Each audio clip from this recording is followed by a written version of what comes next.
अध्याय 18। अर्जुन बोले, हे महाबाहो, हे अंतर्यामिन, हे वासुदेव, मैं संन्यास और त्याग के तत्व को पृथक पृथक जानना चाहता हूँ। श्री भगवान बोले, कितने ही पंडित जन तो काम्य कर्मों के त्याग को संन्यास समझते हैं तथा दूसरे विचार कुशल पुरुष सब कर्मों के फल के त्याग को त्याग कहते हैं। कई एक विद्वान ऐसा कहते हैं कि कर्म मात्र दोष युक्त है, इसलिए त्यागने के योग्य है, और दूसरे विद्वान यह कहते हैं कि यज्ञ, दान और तप रूप कर्म त्यागने योग्य नहीं है। दोनों में से पहले त्याग के विषय में तू मेरा निश्चय सुन, क्योंकि त्याग सात्विक, राजस और तामस भेद से 3 प्रकार का कहा गया है।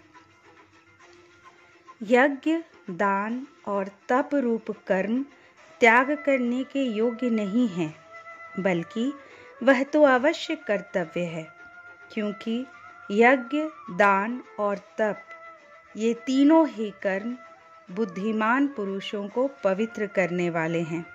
इसलिए हे पार्थ, इन यज्ञ, दान और तप रूप कर्मों को तथा और भी संपूर्ण कर्तव्य कर्मों को आसक्ति और फलों का त्याग करके अवश्य करना चाहिए। यह मेरा निश्चय किया हुआ उत्तम मत है। निषिद्ध और काम्य कर्मों का तो स्वरूप से त्याग करना उचित ही है, परंतु नियत कर्म का स्वरूप से त्याग करना उचित नहीं है। इसलिए मोह के कारण उसका त्याग कर देना तामस त्याग कहा गया है। जो कुछ कर्म है वह सब दुख ही है, ऐसा समझकर यदि कोई शारीरिक क्लेश के भय से कर्तव्य कर्मों का त्याग कर दे, तो वह ऐसा राजस त्याग करके त्याग के फल को किसी प्रकार भी नहीं पाता। हे अर्जुन, जो शास्त्र विहित कर्म करना कर्तव्य है, इसी भाव से आसक्ति और फल का त्याग करके किया जाता है, वही सात्विक त्याग माना जाता है। जो मनुष्य अकुशल कर्म से तो द्वेष नहीं करता और कुशल कर्म में आसक्त नहीं होता, वह शुद्ध सत्व गुण से युक्त पुरुष, संशय रहित बुद्धिमान और सच्चा त्यागी है। क्योंकि शरीरधारी किसी भी मनुष्य के द्वारा संपूर्णता से सब कर्मों का त्याग किया जाना शक्य नहीं है, इसलिए जो कर्म फल का त्यागी है वही त्यागी है, यह कहा जाता है। कर्म फल का त्याग न करने वाले मनुष्यों के कर्मों का तो अच्छा, बुरा और मिला हुआ ऐसे 3 प्रकार का फल मरने के पश्चात अवश्य होता है, किंतु कर्म फल का त्याग कर देने वाले मनुष्यों के कर्मों का फल किसी काल में भी नहीं होता। हे महाबाहो, संपूर्ण कर्मों की सिद्धि के ये 5 हेतु कर्मों का अंत करने के लिए उपाय बतलाने वाले सांख्य शास्त्र में कहे गए हैं, उनको तू मुझसे भली भांति जान। इस विषय में अर्थात कर्मों की सिद्धि में अधिष्ठान और कर्ता तथा भिन्न भिन्न प्रकार के करण एवं नाना प्रकार की अलग अलग चेष्टाएं और वैसे ही 5वां हेतु दैव है। मनुष्य मन, वाणी और शरीर से शास्त्र अनुकूल अथवा विपरीत जो कुछ भी कर्म करता है, उसके ये 5 कारण हैं। परंतु ऐसा होने पर भी जो मनुष्य अशुद्ध बुद्धि होने के कारण उस विषय में यानी कर्मों के होने में केवल शुद्ध स्वरूप आत्मा को कर्ता समझता है, वह मलिन बुद्धि वाला अज्ञानी यथार्थ नहीं समझता। जिस पुरुष के अंतःकरण में मैं करता हूँ ऐसा भाव नहीं है तथा जिसकी बुद्धि सांसारिक पदार्थों में और कर्मों में लिपायमान नहीं होती, वह पुरुष इन सब लोगों को मार कर भी वास्तव में न तो मारता है और न पाप से बंधता है। ज्ञाता, ज्ञान और ये 3 प्रकार की कर्म प्रेरणा है, और कर्ता, करण तथा क्रिया ये 3 प्रकार का कर्म संग्रह है। गुणों की संख्या करने वाले शास्त्र में ज्ञान और कर्म तथा कर्ता गुणों के भेद से तीन तीन प्रकार के ही कहे गए हैं। उनको भी तू मुझसे भली भांति सुन। जिस ज्ञान से मनुष्य पृथक पृथक सब भूतों में एक अविनाशी परमात्म भाव को विभाग रहित समभाव से स्थित देखता है, उस ज्ञान को तू सात्विक जान। किंतु जो ज्ञान अर्थात जिस ज्ञान के द्वारा मनुष्य संपूर्ण भूतों में भिन्न भिन्न प्रकार के नाना भावों को अलग अलग मानता है, उस ज्ञान को तू राजस जान। परंतु जो ज्ञान एक कार्य रूप शरीर में ही संपूर्ण के सदृश आसक्त है तथा जो बिना युक्ति वाला तात्विक अर्थ से रहित और तुच्छ है, वह तामस कहा गया है। जो कर्म शास्त्र विधि से नियत हुआ और कर्तापन के अभिमान से रहित हो तथा फल न चाहने वाले पुरुष द्वारा बिना राग द्वेष के किया गया हो, वह सात्विक कहा जाता है। परंतु जो कर्म बहुत परिश्रम से युक्त होता है तथा भोगों को चाहने वाले पुरुष द्वारा या अहंकार युक्त पुरुष द्वारा किया जाता है, वह कर्म राजस कहा गया है। जो कर्म परिणाम, हानि, हिंसा और सामर्थ्य को न विचार कर केवल अज्ञान से आरंभ किया जाता है, वह तामस कहा जाता है। जो कर्ता संग रहित, अहंकार के वचन न बोलने वाला, धैर्य और उत्साह से युक्त तथा कार्य के सिद्ध होने और न होने में हर्ष शोकादि विकारों से रहित है, वह सात्विक कहा जाता है।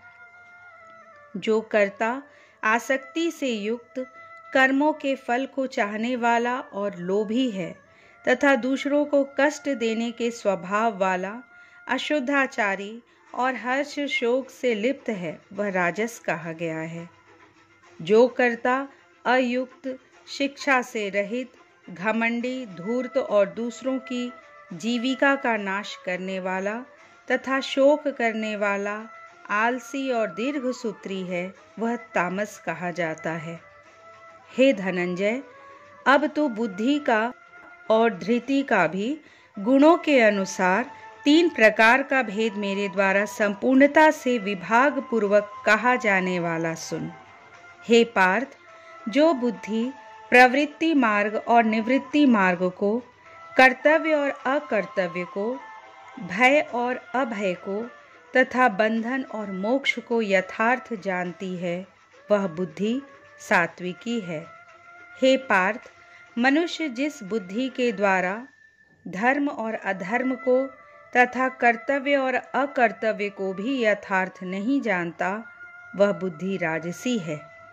हे अर्जुन, जो तमोगुण से घिरी हुई बुद्धि अधर्म को भी यह धर्म है ऐसा मान लेती है तथा इसी प्रकार अन्य संपूर्ण पदार्थों को भी विपरीत मान लेती है, वह बुद्धि तामसी है। हे पार्थ, जिस अव्यभिचारिणी धारण शक्ति से मनुष्य ध्यान योग के द्वारा मन, प्राण और इंद्रियों की क्रियाओं को धारण करता है, वह धृति सात्विकी है। परंतु हे पृथापुत्र अर्जुन, फल की इच्छा वाला मनुष्य जिस धारण शक्ति के द्वारा अत्यंत आसक्ति से धर्म, अर्थ और कामों को धारण करता है, वह धारण शक्ति राजसी है। हे पार्थ, दुष्ट बुद्धि वाला मनुष्य जिस धारण शक्ति के द्वारा निद्रा, भय, चिंता और दुख को तथा उन्मत्ता को भी नहीं छोड़ता अर्थात धारण किए रहता है, वह धारण शक्ति तामसी है। हे भरत श्रेष्ठ, अब तीन प्रकार के सुख को भी तू मुझसे सुन। जिस सुख में साधक मनुष्य भजन, ध्यान और सेवादि के अभ्यास से रमण करता है और जिससे दुखों के अंत को प्राप्त हो जाता है, जो ऐसा सुख है वह आरंभ काल में यद्यपि विष के तुल्य प्रतीत होता है, परंतु परिणाम में अमृत के तुल्य है। इसलिए वह परमात्म विषयक बुद्धि के प्रसाद से उत्पन्न होने वाला सुख सात्विक कहा गया है। जो सुख विषय और इंद्रियों के संयोग से होता है, वह पहले भोग काल में अमृत के तुल्य प्रतीत होने पर भी परिणाम में विष के तुल्य है। इसलिए वह सुख राजस कहा गया है। जो सुख भोग काल में तथा परिणाम में भी आत्मा को मोहित करने वाला है, वह निद्रा, आलस्य और प्रमाद से उत्पन्न सुख तामस कहा गया है। पृथ्वी में या आकाश में अथवा देवताओं में तथा इनके सिवा और कहीं भी ऐसा कोई भी सत्व नहीं है जो प्रकृति से उत्पन्न इन तीनों गुणों से रहित हो। हे परंतप, ब्राह्मण, क्षत्रिय और वैश्यों के तथा शूद्रों के कर्म स्वभाव से उत्पन्न गुणों द्वारा विभक्त किए गए हैं।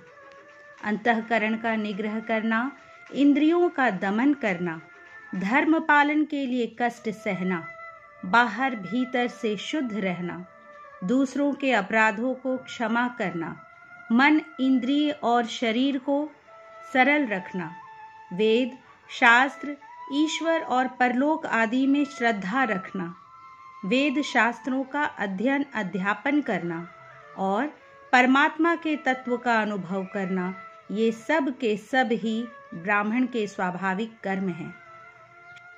शूरवीरता, तेज, धैर्य, चतुरता और युद्ध में न भागना, दान देना और स्वामी भाव, ये सब के सब ही क्षत्रिय के स्वाभाविक कर्म हैं।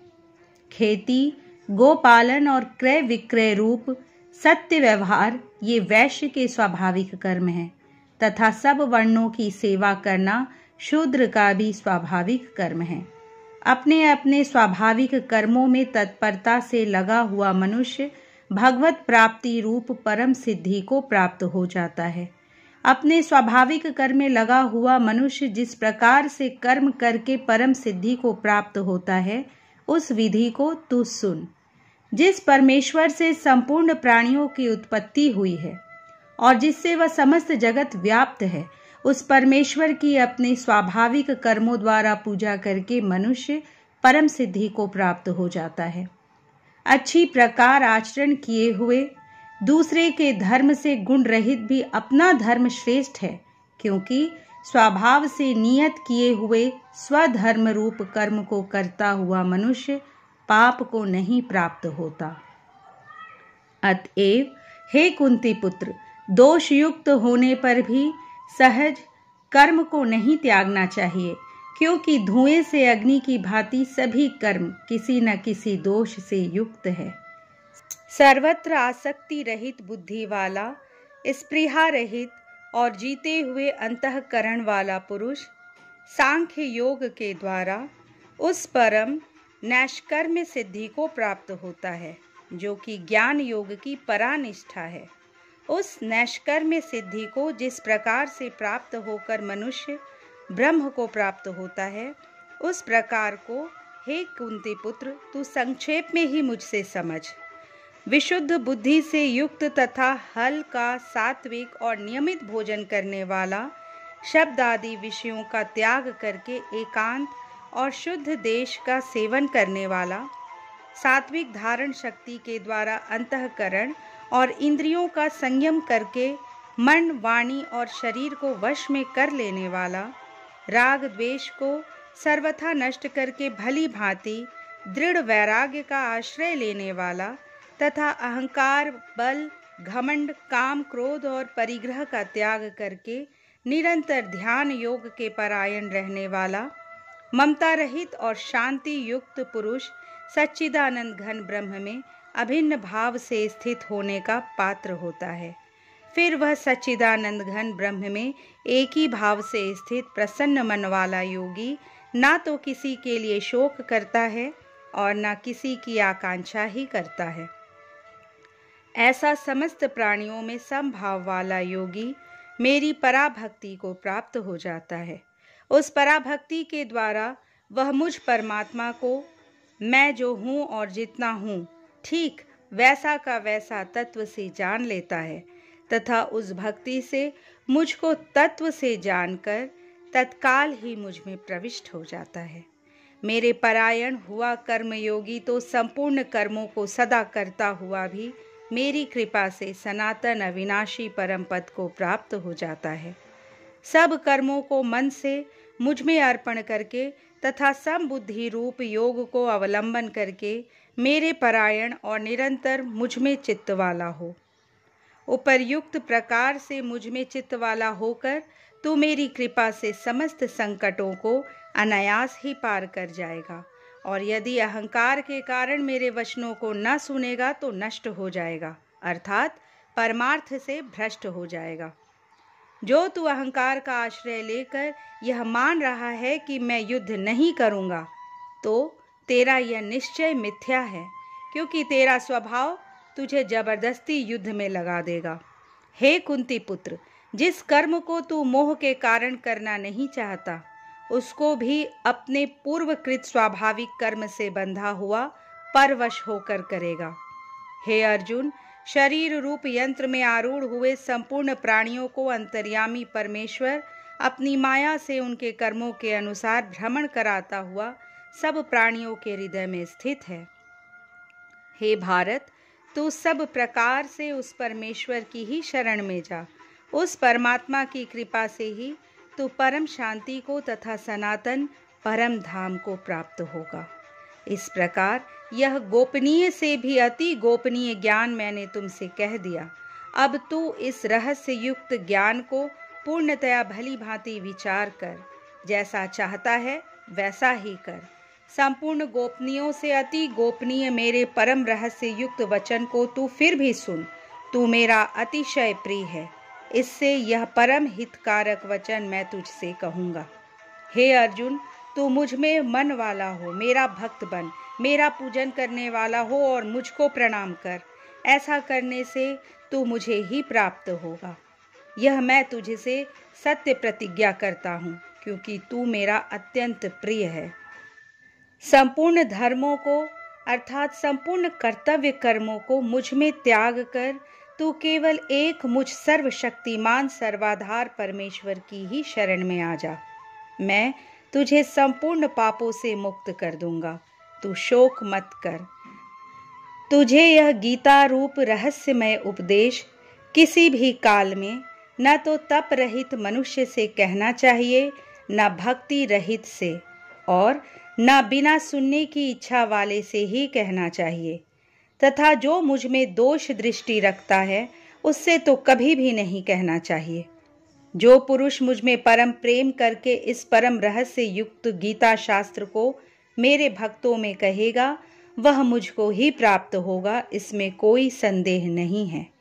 उससे बढ़कर मेरा प्रिय कार्य करने वाला मनुष्यों में कोई भी नहीं है, तथा पृथ्वी भर में उससे बढ़कर मेरा प्रिय दूसरा कोई भविष्य में होगा भी नहीं। जो पुरुष इस धर्म में हम दोनों के संवाद रूप गीता शास्त्र को पढ़ेगा, उसके द्वारा भी मैं ज्ञान यज्ञ से पूजित होऊंगा, ऐसा मेरा मत है। जो मनुष्य श्रद्धा युक्त और दोष दृष्टि से रहित होकर इस गीता शास्त्र का श्रवण भी करेगा, वह भी पापों से मुक्त होकर उत्तम कर्म करने वालों के श्रेष्ठ लोकों को प्राप्त होगा। हे पार्थ, क्या इस गीता शास्त्र को तूने एकाग्र चित्त से श्रवण किया? और हे धनंजय, क्या तेरा अज्ञान जनित मोह नष्ट हो गया? अर्जुन बोले, हे अच्युत, आपकी कृपा से मेरा मोह नष्ट हो गया और मैंने स्मृति प्राप्त कर ली है। अब मैं संशय रहित होकर स्थित हूँ, अतः आपकी आज्ञा का पालन करूँगा। संजय बोले, इस प्रकार मैंने श्री वासुदेव के और महात्मा अर्जुन के इस अद्भुत रहस्य युक्त रोमांचकारक संवाद को सुना। श्री व्यास जी की कृपा से दिव्य दृष्टि पाकर मैंने इस परम गोपनीय योग को अर्जुन के प्रति कहते हुए स्वयं योगेश्वर भगवान श्री कृष्ण से प्रत्यक्ष सुना है। हे राजन, भगवान श्री कृष्ण और अर्जुन के इस रहस्य युक्त कल्याणकारक और अद्भुत संवाद को पुनः पुनः स्मरण करके मैं बार बार हर्षित हो रहा हूँ। हे राजन, श्री हरि के उस अत्यंत विलक्षण रूप को भी पुनः पुनः स्मरण करके मेरे चित्त में महान आश्चर्य होता है और मैं बार बार हर्षित हो रहा हूँ।